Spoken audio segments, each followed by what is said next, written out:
السلام عليكم. باش ماما. باش كاكا تندرسي باشا. يا ربي هر باش بي والله ام زور باشا ما قرن زور باش بنو عيب تاع النبي. ربي هر باش بي وسيدا كيبتي وخيري تي. موضوع اكش نبدك خساره. لو سيتي. بون سير بوا. بونت؟ عند السيري لسر جاي بون سير بوا دائما. أزو دايتر وكاور بزام. لو سيري لسر جاي. والله انا دائما ينقرب وقت زاد بون او بوا. سير بوا. برا. يا الله از بس عندي تولي بتوبونه دائما او برجلي كم بشو.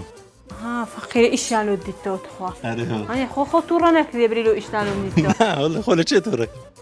هوني تخوا ليش تور ما يقصد شيء. تذكر رجعنا بس يو خليكي. والله سدسينا ولا لويش. دتي هولي لويش ربي لاش تنصاب بيت. سلامت. هرشي شربوتي قوري ولا كونه وهر لي رشي ويا ربي لاش صاغ بيتن باش خرتي وقندي بعام خير كتيا. والله عملاتي وهي مري هي فلعتي وش ثاني. هر خيرك اوش ثاني. فقرة إذا ترشيك معنا ترشي تخص ساعي ما دري كات ترشي أمن ترشي منيتيا. برقابك مالو بينو برقابك تكون. باش بتساوي. دي الله. دبرو ده.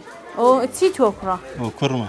خبر أصلي. ربي ليش تنصاب يقول تملاني هر أم بتيكر من خرتي وقوم دراز بروات جوري.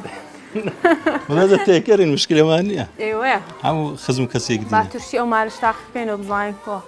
إذا أخذ شيء سنة قابك ما على بودين اشتش سير مدي لبيش دركي مريش كلا لبيش دركي هي الكيكر ما شاء الله بس ورم ببينه الله الكي خومانه ما شاء الله يديته أو هنجوي ونيا لا ده بعدم أو هي الكتش منه هنا أنا ربي دستان خوش بك قابكش مالو بين كاكا قابك مالو أي والله دست خوش كسبيني منه بخون تيكم قينا ما يرخم أنا قابل سيا ترشي سوريان كرديا بوزستاني ربي لاشيان صاغ بيتن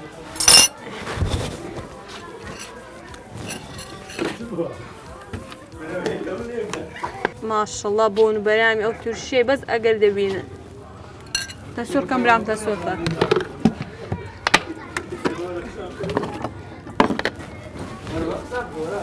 شي دورت خواور اختم على بوبكا ربي دست خوش بيتن او ترشي خوشات كرديا وصاي ترشي خوشة والله ايش تام كرديا اتبد او لو بقرا بقى تام كمو فيد برين تام با او زوز بخوت عن ترشي لك انا ايوه غابة خدها في الماء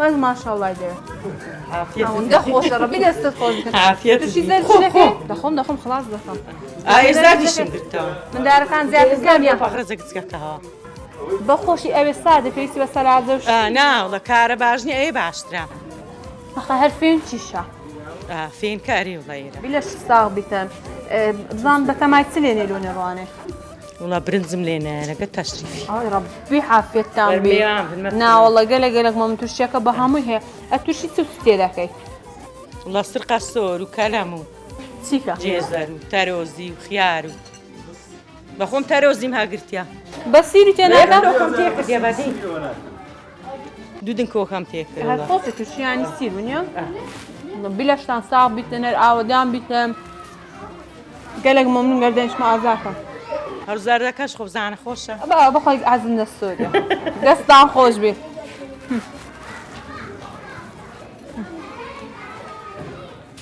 كوا او جماعت زوري ام بين خوش ربي دستان خوش بيتم هلا ودان بزور سپاس دكم قلق ممنون وداني ميوان بيما خو حافظ